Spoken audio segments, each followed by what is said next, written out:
Let's start with a very interesting story from Sunday in Pixels. To work nightmare. After car accident. Here's a flip side. Malicious compliance carried out by my manager against myself. Many years ago, I worked at a care home for individuals who needed help learning how to transition into living independently. I loved my job. I loved the people I cared for. It was tough though, as we were always short-handed. Staff had a high turnover rate because the pay wasn't great. We were consistently working double shifts and getting called in to work on our nights off. I was generally open to it as I had no kids at the time, and half my shift was literally hanging out with some of the coolest clients I ever met. Cooking dinner with them, watching movies, and after they went to bed and everything was cleaned up, I was allowed to do homework or art or really whatever I wanted within reason. The clients here really liked me and would look forward to when I was coming on shift. They would often come out to the driveway area to greet me when I got in. One day, the manager and several clients were in the driveway waiting for me to arrive. Just as my husband was about to pull into the driveway, residential road speed limit 25, we were hit from behind. The driver was going near 70 miles per hour and reached down to get his cell phone and hit us as we were pulling into the driveway. The way he hit us, and with how fast he was going, our car did a full 360-degree spin in the driveway, and everything that was in our trunk went flying all over. The manager and the clients all saw what happened, and we were very lucky that day that they were further back in the drive and didn't get hit. The manager called an ambulance for us. My husband's knee went into the dash, and I was in complete shock. Felt like the world slowed down to frame-by-frame slow motion. The ambulance took us both to the hospital. Our car had to be towed away. At the hospital, we were cared for, and I was given an order to stay on bed rest for a few days and see my family physician as soon as possible. Ultimately, I was okay. Major whiplash and body aches, headaches, etc. from the shock and the force of the vehicles clashing, but nothing severe. My husband wasn't as lucky, but he was okay and just had to use crutches for a while. His knee healed. After the few days of rest, I was still sore but ready to return to work and just move forward. I arrived at work for my shift, and when I entered the house, my manager, the one that saw the crash and called the ambulance, was in the dining area sitting at the table with paperwork in front of her. She said, "Have a seat so we can go over this paperwork." I sat down, and she asked for my doctor's note that put me on bed rest for the few days. Well, I didn't have one. I hadn't considered it in my state of shock at the time to ask for one. She had seen firsthand the accident and saw me being taken away in an ambulance. So surely there wasn't a question of why I had to call in for those shifts? Wrong. Company policy. If you miss 3 shifts, you must show documentation from a doctor that you were instructed to take those days off work, or you cannot return to work. Okay, no problem. Sorry, I didn't realize it was needed. I'll run up to the hospital and get that right away. So I head up to the hospital and let them know I had been seen there a few days ago after a car wreck, and I needed a note that stated I was seen, and what the doctor recommended that I take a few days of bed rest. So the reception, who is currently dealing with a triage of patients waiting to be seen, eye rolls and looks up the file. After reading it, she writes a note to my work stating that I was been a wreck and had been seen and was excused from work for 3 days. I promptly return to work and hand her the note and let her know they pulled the file and got it taken care of. I expected she would let me fill out the paperwork and go on with my shift. Nope. She says, "The note has to be written by a doctor, not reception." "Oh, okay," I say. "I'll run back up and let them know what we need." I head back to the hospital. I let the reception know I was sorry to interrupt again, but I needed a note that was written by a doctor. My boss can't accept it from reception. She says, "Well, I'm a nurse, but okay, I'll see if I can get this signed by a doctor."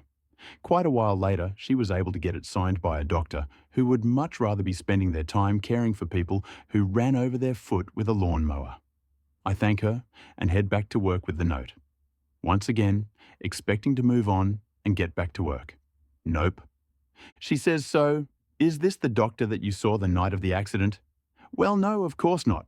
This is an ER, and most of the doctors at this hospital work for several different ER around the valley, and they are rarely aliveness at the same hospital in a given week more than once or twice. This is a known fact in our area. But they pulled the file and confirmed the information that I was seen and excused from work, and was asked to see my family physician as soon as I could. Sorry, but I must have a note from the doctor that saw you in the ER the night of the accident. Not some random doctor. And because you can't seem to follow policy, you are now suspended for 3 days. I expect you to have a note from the doctor who saw you before you return after your suspension.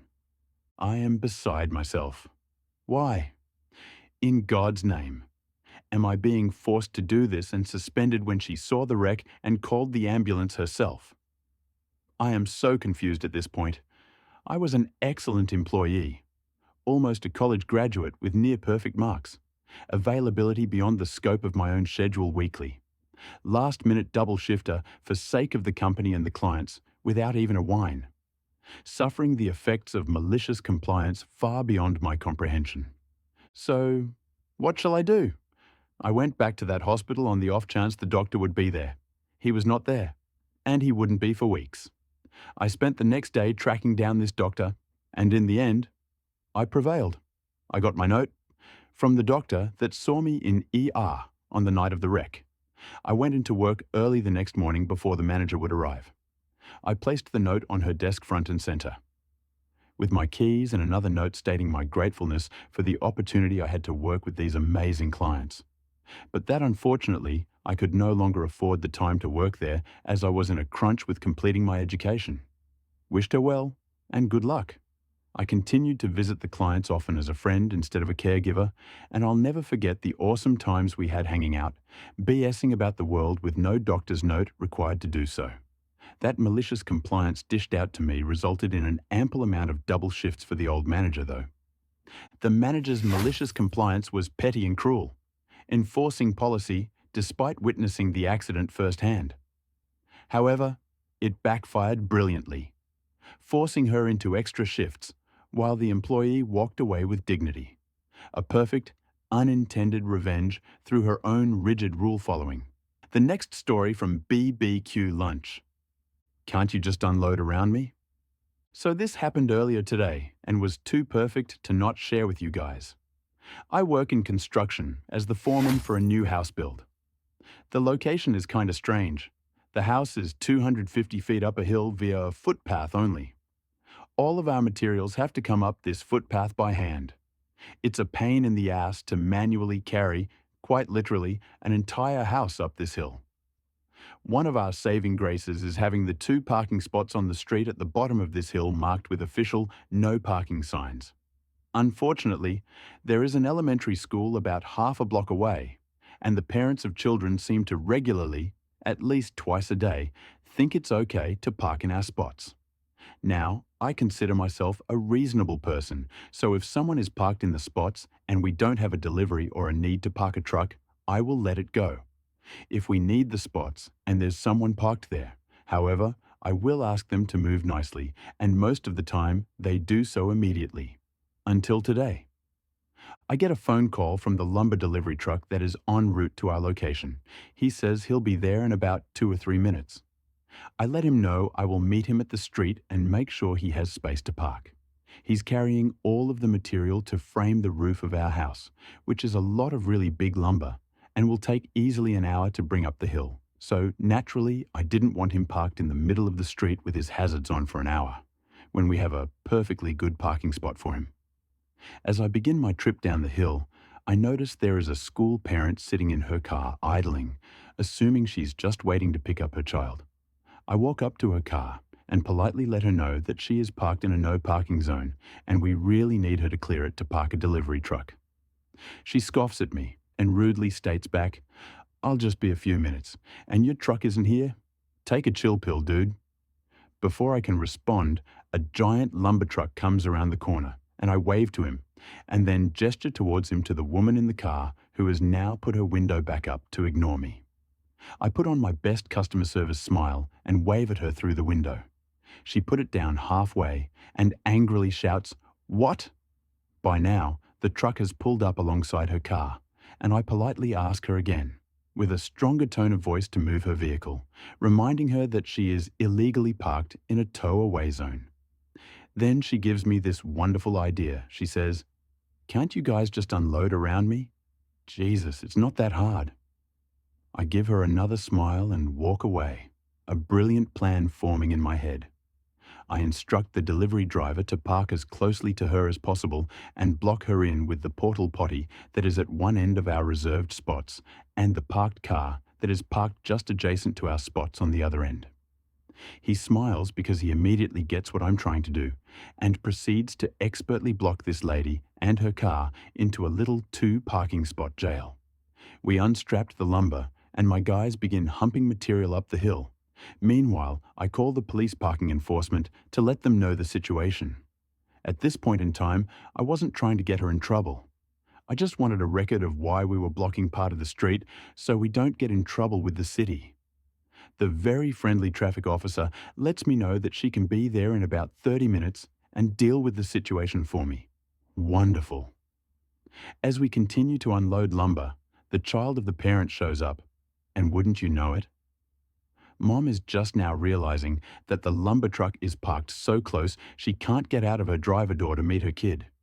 She awkwardly clambers across the inside of her car and stumbles out the passenger door, shooting glaring looks at me and the truck driver in the process.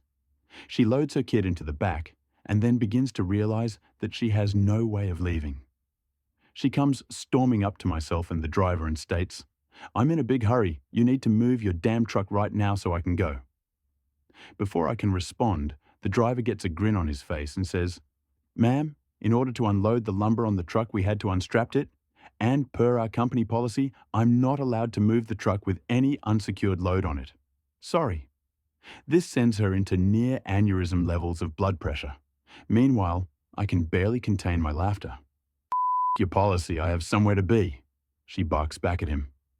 At this point, with impeccably convenient timing, the parking enforcement officer shows up and parks behind the truck. She doesn't see the officer arrive, and while the officer is still getting out of her vehicle, I just casually say, "Can't you just pull out around it? It's not that hard." With the biggest shit-eating grin I've ever had, I watch as she realizes that I just used her line on her. "F you," she yells and storms back to her car and angrily clamber back in through the passenger door and into the driver's seat.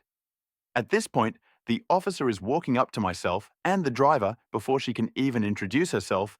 The mom in the car slams it into reverse and stomps on the gas, crashing into our portal potty and knocking it over, and then throws the car into drive and tries to mount the curb and drive on the sidewalk. The officer, driver, and I are staring in disbelief as she gets halfway over the curb and gets stuck. I can hear her screaming obscenities over the idling truck from inside her car. The officer promptly walks up to the door of the car and orders her out. My favorite part of the entire thing is watching her face go to shock as she realized she just did all of that in front of a police officer. She gets slapped in cuffs as the parking officer calls for a second unit, and she is promptly sat on the very curb she tried to drive over. She sits on the curb yelling to the now two officers about how we told her she could stay there and that we never asked her to move. The traffic officer responds that she was the one who was originally called when she first refused to move and that she already knows what's going on. While myself and the driver are giving a report to the second officer, my guys finish moving the remainder of the lumber, and the driver finishes his statement and takes off to go back to the yard. By the end of the ordeal, she was arrested, charged with child endangerment. Her kid was in the back of the car the whole time. Reckless driving, destruction of property, the porta potty, and driving on a suspended license. On top of all that, she also got her car towed, the kid went home with his grandma, and she went to spend some quality time in a cell. I never expected her to actually heed my advice to just pull out around it. But I think next time she'll probably think twice about parking in a tow-away zone if she ever gets a license again. TLDR. Rude lady parks in construction site reserved parking. Asks us to unload around her, so we park blocking her to do so. Gets mad when she now has no way out. Crashes into our porta potty and tries to mount the sidewalk. Gets stuck and arrested by an officer who was on scene, and all with her child in the back seat. Edit. Some people have been asking for pictures of the site. The malicious compliance was flawless, strategic, ironic, and perfectly executed. Blocking her and using her own logic was genius, and her meltdown made it even sweeter. The officer arriving at the perfect moment was just the cherry on top. Absolute perfection.